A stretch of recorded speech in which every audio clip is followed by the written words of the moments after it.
Hello and welcome back to Love at First Right. This is a vlog where we talk about reading and writing and genre and what makes a story really compelling and juicy and something that a reader just can't live without, a story that a reader wants to live in. And I'm certainly attempting to do that. I'm historically a historical thriller writer, and I am endeavoring to write an epic, sweeping fantasy with big romantic elements.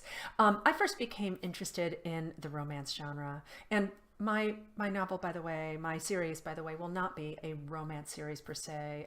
The romance genre is an incredibly strict genre, and what the romance writers of America, for instance, would call my novel or novels is a novel with romantic elements, right? And so, but I thought I was calling it a romance when I was first starting to write it, and so I was getting really interested in the genre, and I was stalking online romance writers groups, because it really is a wonderful genre, and it is a fascinating genre, and it's a really thrilling thing to be a part of, for one thing, because it attracts people from on such a broad spectrum, princes and paupers and, people with no formal education and people with, multiple PhDs, and all of these people come together to read about love, and they often like the same books, and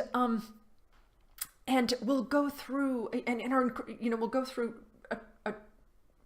a series after series after series, and are incredibly loyal readers too. So if you do decide to go into writing romance, and you are writing the kinds of books that romance readers want to read, you are in such a sweet spot, because you get to have this tremendous relationship with those readers, which is very fulfilling, and you also have a very loyal readership. So anyway, I started stalking these groups, and on my first day in one of these groups, I went in and I typed up an introduction of myself, and I said, "Hi, I'm writing this epic love story about this, that, and the other," and I immediately got a direct message from one of the romance writers, and she said, careful, are you writing a love story or a romance? A love story implies that there is not a happy ending, and a romance always has a happy ending. And, I kind of sat back, because I always just thought, I threw around the description love story like nothing, because I thought, well, isn't a love story just a story of two lovers? But no, not according to genre. It is not. And so I became fascinated with the difference between a love story and a romance, and I really wanted to look into it, because I was writing something romance adjacent, and I wanted to follow the rules enough. I wanted to follow the rules in such a way that my work could in some way, could be classified as a romance, could be satisfying for romance readers, even though it really does not fit neatly in that genre, let's say. It's interesting, because the romance genre has so many subgenres, and they're very strict. There are certain genres where, the first kiss happens in chapter 3, not chapter 2, not chapter 4, but chapter 3, and if you are thinking of really becoming a romance writer, in the capital R sense of the word, you do have to be aware of those rules, and you break them at your own peril, right? So let's talk about the difference between a love story and a romance, and I think to do that, I've chosen two really epic stories that are just classics, because that's what we aspire to, right? There are plenty of other stories that that are lovely and that are wonderful, but there's a reason why certain stories, certain books just stick to us and we can't shake them. And they appeal to multiple generations of readers too. They are not stuck in a moment. And those are, I'm using Dr. Zhivago and Jane Eyre. Now, Dr. Zhivago, I'm calling a love story. Well, the most obvious reason is because the lovers don't end up together.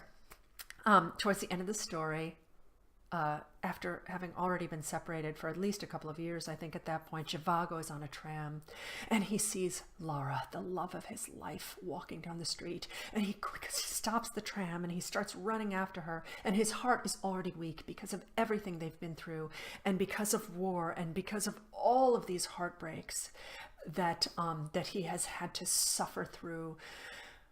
And just as he is about to reach out to this woman that he only sees from behind, but is sure that is his lover, he falls down and has a heart attack and dies.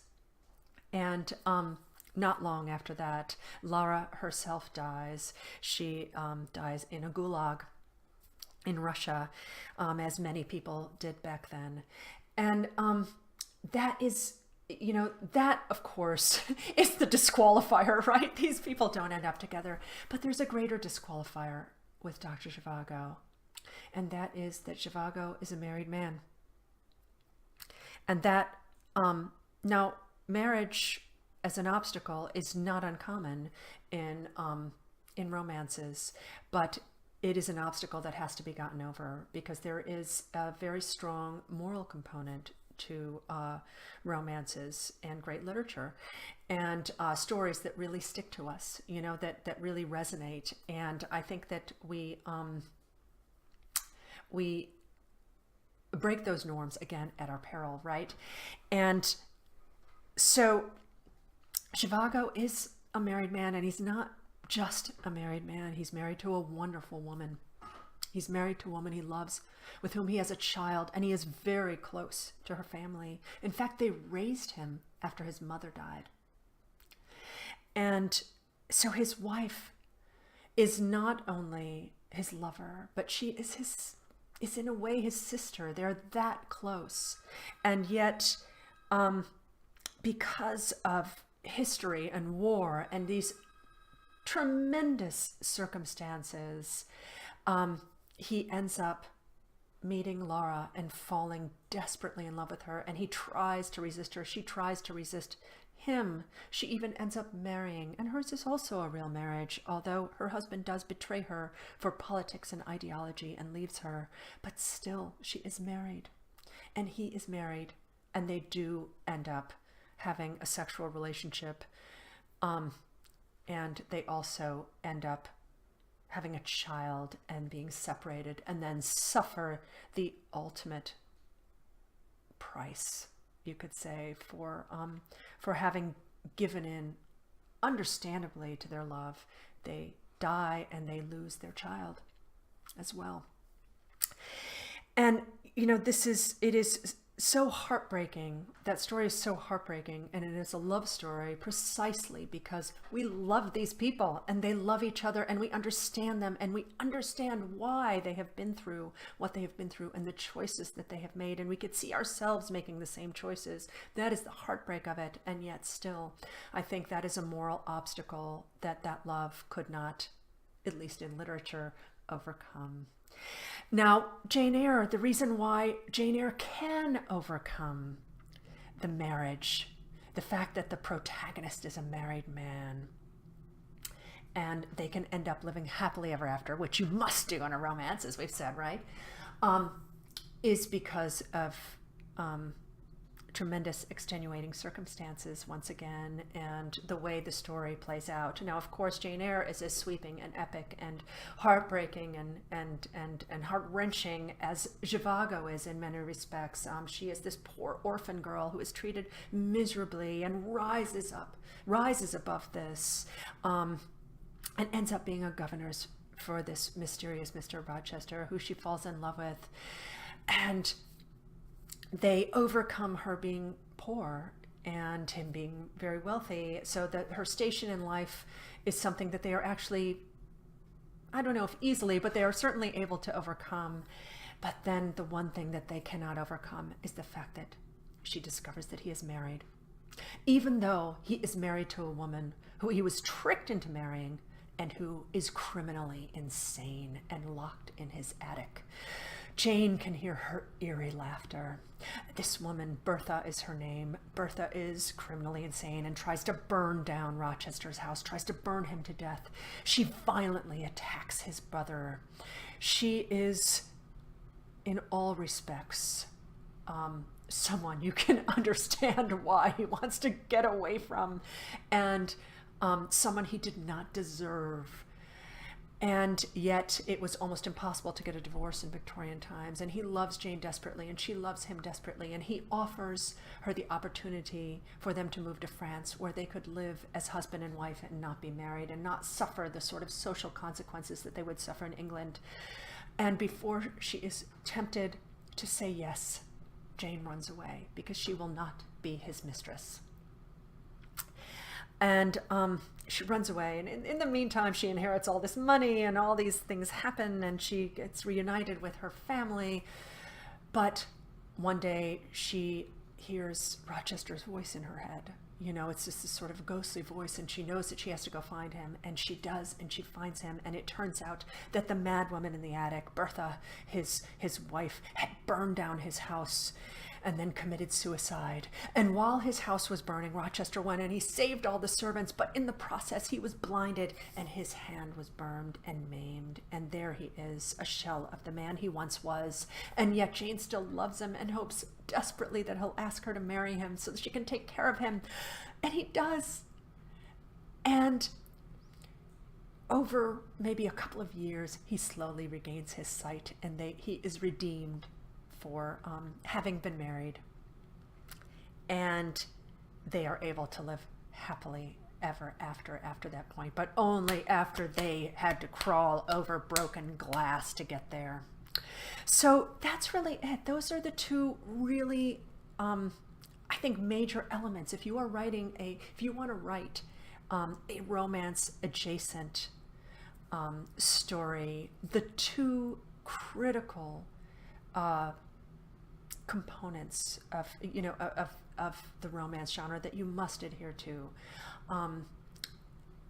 is your characters must be able to overcome their moral obstacles. You know, like in Twilight, for instance, that's a romance because he's a vampire, but he's a vegetarian vampire. He does not prey upon the human beings that he, once was one of us. He once belonged to us, and he does not suck our blood. He only sucks the blood of animals. So that is it. You must overcome those moral obstacles, and you must find a way in the end for these people to be together. Otherwise, you are writing a love story. You're writing in a very different genre, and you are not going to be able to capture those wonderful romance readers who are willing to read, who are certainly willing to read in other genres, but must have what they need in a love story satisfied. So that is about it, and hope that there is love and passion in your lives, and either on the page or in your life, and that you have a wonderful day.